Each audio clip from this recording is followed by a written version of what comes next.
Bumbo.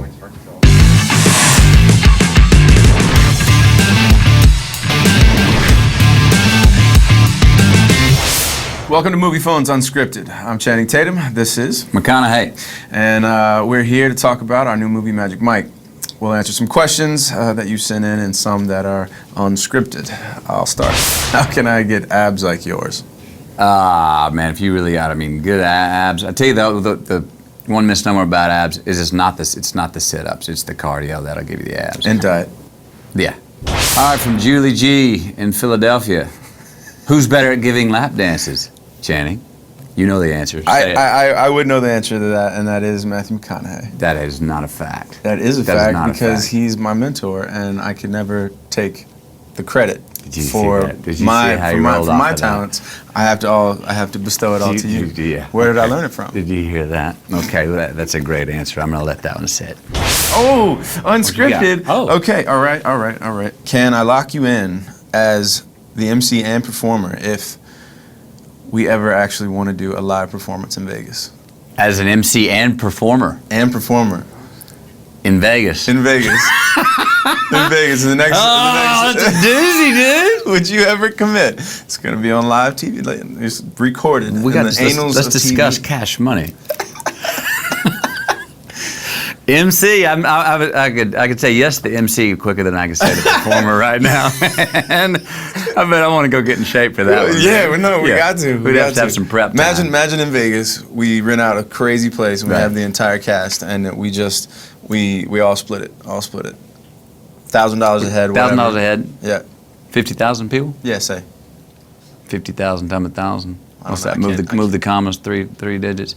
I can't do that. That's the kind of money we're talking about. Yeah, we all split it. That could work. Yeah. I'm saying I love the idea. Saying love the idea. I love the idea. We have a definite to emceeing, and I'll keep pushing the envelope. Yeah. So answer this question. You mentioned it in the movie.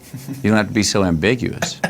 What's the craziest thing you did ever do to get a 20? I did a lot of bad things when I was 18 years of age, as I think a lot of people did. Are doing. For instance, some people never got paid for them. You got 20s. I got 20s. What did you ever get a Benji for? A Benji? I've only gotten one Benji, to be totally honest. Because women, they're not very forthcoming out their poor purses. They give you $1. Unless you're doing something really worth a while. You're doing, like this time. I did a handstand into a face crunch. Yeah, to a face mush. Handstand into a face mush with the crotch. That deserves 100. Yeah, I'd say. How often do you get asked to take off your shirt in a movie? And can you and Channing do the rest of this unscripted shirtless? First half of that, I don't think I've ever been asked. I mean, if the guy's a surfer on a beach, he's not doing it with a button down. If the guy's a diver in the Florida Keys and lives on a boat, he's not wearing a tuxedo. And if he's a MC who then also strips, he might have a shirt on. He might have a shirt on for the first part of the song, but he better not at the end, or he ain't gonna make more money. Can we do the rest of the thing? I'm not doing it without my shirt on. You gotta go see the movie. Pay the $10 bucks. You gotta see a lot of. You just gotta pay. That's why. A whole lot of topless and bottomless blokes. Yeah. Please again, go check it out. Go check it out. This one's for Channing. Channing, here you go, man. You go do this. You go strip. You drop out of college. You go strip for 8 months. You say, hey, you know what? I didn't want to stay and do that, and I'm not still doing it now. But as you do always admit, and you say, how would your wife think? And you always say, well, my wife married a stripper. So once a stripper, always a stripper, right?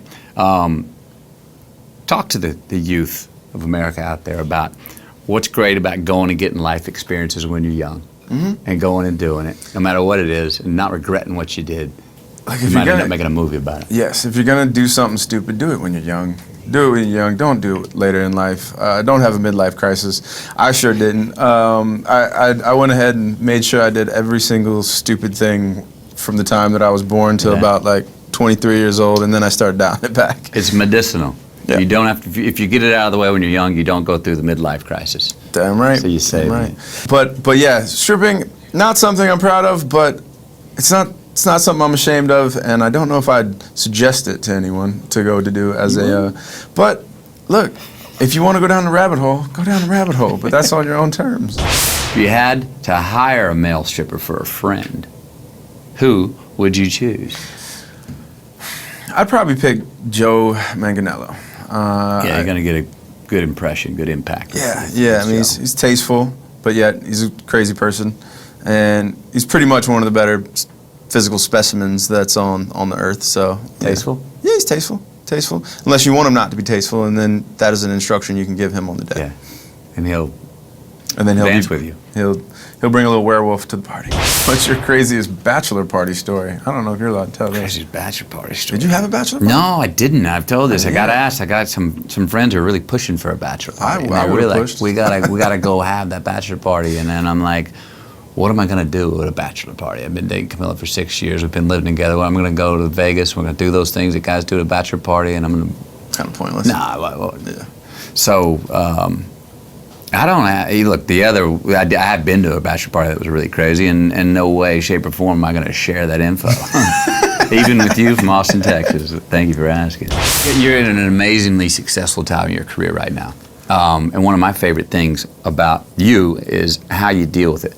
The way you are embracing your success, the way you don't have any kind of attitude. You never seem to be playing a part. You you respect everything that's coming to you, but you engage with it really quick. And I've noticed that with people that are successful and good at what they do, that's rare. That is a common denominator with people who are very successful. That I say you either have it or you don't, and you have it, and all the success coming to you, you're looking at it straight in the eye. You're grabbing a hold of it, taking it, appreciating it, and giving back to it. Thank you, sir. What's that come from? I don't know where it comes from. I think, if anything, I think I try to be as honest as I possibly can, because I think that is one of your biggest assets as an actor and as a person. You know, even before being an actor, there's just no reason to try to fake or put up some false thing. And even if you are playing a character, that character has to be as honest to itself or to themselves as possible. And you know, in my opinion, if you can't be honest in your life, I don't know what you're doing. I don't know why you're doing it. And you know, I try to just treat everybody and do everything with the most good of intentions and the most honest of ability. Well, there you go. No, it's Thank not you, that sir. easy for everybody, though. I appreciate you. In this movie, we see the strippers dressed as cops. What's your preferred stripping fantasy? Is that to strip as? Yeah, to strip as, or Let's to take it as that. Yeah, let's take it as. No, I do not have. I would not pick a cop as my stripping sort of. I don't know. Boy Scout? No, I had Clown that was, suit? Those are two of the characters that I had to play in the very early part of my stripping career. My first thing was a Boy Scout. That was my first night ever stripping, and my sister came with 6 of her friends, and that was mortifying. I'll never forget it. I played a clown one time. That's not ever to be done ever again on the face of this planet. Should never be done. I knew I was going to fail when I went out there in it. It wasn't my idea. But if you look in the movie, I kind of probably am the most normal dressed out of all of the people. I like to dance in just normal clothes. So I mean, I think the costumes are a fun tool to use. Not my favorite though. Before filming, was there anything you thought you wouldn't do but did? No, because signing on to this film, I mean, it was already the word no or hold back or hey, let's make sure I don't do that. That'll be too scary or that's too racy. That was out of the vocabulary, just inherently in the premise of the story.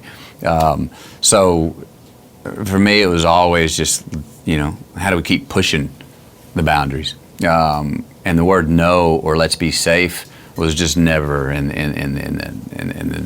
the dialect of the guy I was playing, or inherently in the script for money. anybody. It was just money. Here we go. Thanks, Channing. Thank you, McConaughey. You got it, man. Appreciate it, buddy. Thanks to Moviefone for having us. Thanks to all of you for watching and sending us your questions. Way to represent Texas. And we hope you all get out there and enjoy yourself at Magic Mike. Magic Mike. June 29th.